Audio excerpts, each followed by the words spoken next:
Hello बच्चों, welcome to our classes. आज से हम लोग क्लास 10th का फिजिक्स शुरू करेंगे। हर एक टॉपिक को हम लोग देखेंगे। क्लास 10th के फिजिक्स का हर एक टॉपिक डिफिनीशन से लेकर न्यूमेरिकल्स वगैरह सब हम लोग इसमें सॉल्व करेंगे। आज हम लोग क्लास 10th के फिजिक्स का पहला चैप्टर शुरू करेंगे जिसका नाम है इलेक्ट्रिसिटी। इस इलेक्ट्रिसिटी को शुरू करने से पहले कुछ हम लोग इसका बेसिक समझेंगे कि चार्ज क्या होता है, चार्ज कितने तरह का होता है, चार्ज का प्रॉपर्टी क्या है। तो चलिए हम लोग शुरू करते हैं। चार्ज चार्ज क्या है? It is a fundamental particle of an atom.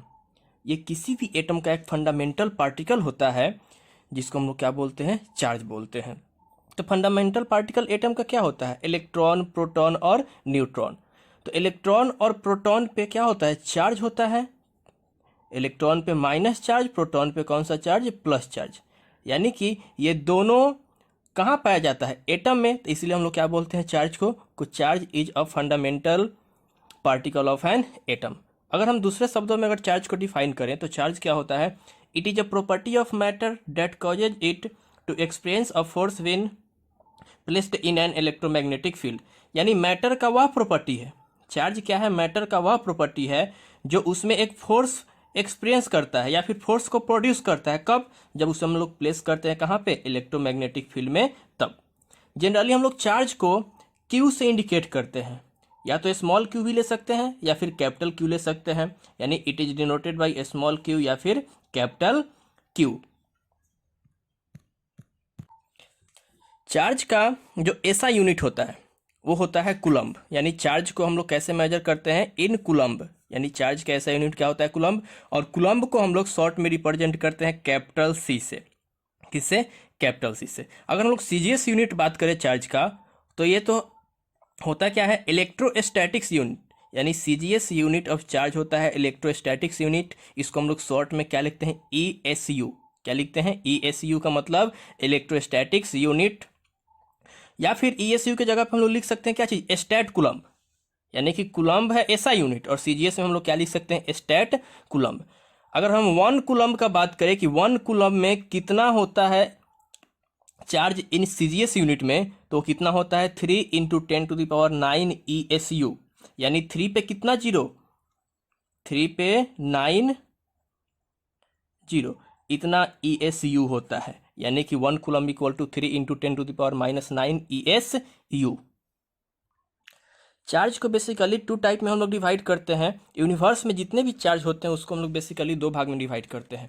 पहला पॉजिटिव चार्ज, दूसरा निगेटिव चार्ज। पॉजिटिव चार्ज क्या होता है कि जो चार्ज प्रोटॉन पे पाया जाता है, यानी कि चार्ज एक्वायर्ड बाय प्रोटॉन, यानी जो चार्ज प्रोटॉन पे होता है उसे हम लोग क्या बोलते हैं? Positive charge. यानी कि एक प्रोटॉन पे जो चार्ज होता है उसका मैग्नीट्यूड कितना होता है? 1.6 इंटू 10⁻⁻19 कूलम्ब। चार्ज का नेचर कैसा है? पॉजिटिव है। तो हम इस टोटल मैग्नीट्यूड के पहले हम उसका नेचर को इंडिकेट करते हैं, यानी कि प्लस 1.6 इंटू 10⁻⁻19 कूलम्ब। यानी एक प्रोटॉन पे जो चार्ज का मैग्नीट्यूड है वो कितना है? Plus 1.6 into 10⁻⁻19 coulomb. कूलम्ब यानी सी क्या चीज को इंडिकेट कर रहा है? कूलम्ब को।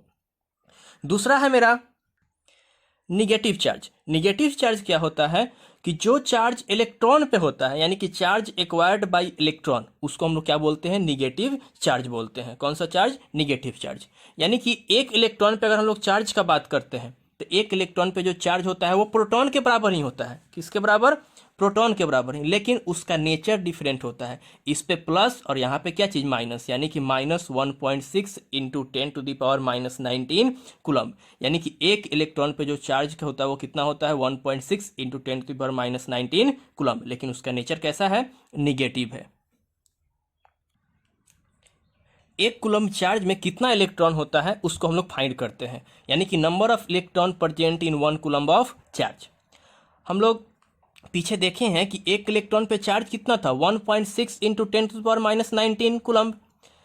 और अगर हम लोग बात करते हैं कि 1 कूलम्ब चार्ज के लिए कितना इलेक्ट्रॉन का जरूरत पड़ेगा, तो 1 कूलम्ब चार्ज के लिए जो इलेक्ट्रॉन होगा, यानी कि नंबर ऑफ इलेक्ट्रॉन इंटू एक इलेक्ट्रॉन पे जो चार्ज था वो यानी एक इलेक्ट्रॉन पे जो चार्ज था उसको मल्टीप्लाई करना किससे, नंबर ऑफ इलेक्ट्रॉन से, तो मेरा क्या निकलेगा 1 कूलम्ब। अगर हम यहाँ से नंबर ऑफ इलेक्ट्रॉन निकालते हैं तो number of electron equal to क्या हो जाएगा, 1 कूलम्ब अपॉन 1 इलेक्ट्रॉन पे जो चार्ज था उतना, यानी 1 कूलम्ब अपॉन 1.6 इंटू 10⁻⁻19 कूलम्ब। यहाँ कूलम्ब से कूलम्ब कट जाएगा और इसको डिवाइड करेंगे तो मेरे पास कितना आएगा संख्या, 6.25 इंटू 10⁻18 इलेक्ट्रॉन। यानी कि अगर हमें 1 कूलम्ब चार्ज बनाना है, अगर हमें कितना 1 कूलम्ब चार्ज लेना है तो उस 1 कूलम्ब चार्ज को जनरेट करने के लिए हमें कितना इलेक्ट्रॉन का जरूरत पड़ेगा, 6.25 इंटू 10⁻18। इसी चार्ज को निकालने के लिए एक फॉर्मूला है Q equal to N E. Q equal to N E. N क्या है यहाँ पे, एन है नंबर ऑफ इलेक्ट्रॉन, यानी कितना इलेक्ट्रॉन मिलकर चार्ज बनाएगा। यहाँ पे क्यू क्या है, टोटल चार्ज, और यहाँ पे एन क्या है, नंबर ऑफ इलेक्ट्रॉन, और यहाँ पे ई क्या है कि एक इलेक्ट्रॉन पे चार्ज कितना है। यानी कि अगर हम लोग बात करें total charge equal to n मतलब number of electron, number of electron into charge on 1 electron. यानी कि हमें टोटल चार्ज निकालना है। अगर हमारे पास दिया हुआ है नंबर ऑफ इलेक्ट्रॉन तो उसमें एक इलेक्ट्रॉन के चार्ज से जब मल्टीप्लाई कर देते हैं तो मेरा क्या निकल जाता है, टोटल चार्ज। यानी कि टोटल चार्ज निकालने का जो फॉर्मूला है Q या फिर Q equal to N E. N क्या है, नंबर ऑफ इलेक्ट्रॉन, ई क्या है, चार्ज ऑन पर इलेक्ट्रॉन। कुछ और हम लोग यूनिट देखते हैं चार्ज का।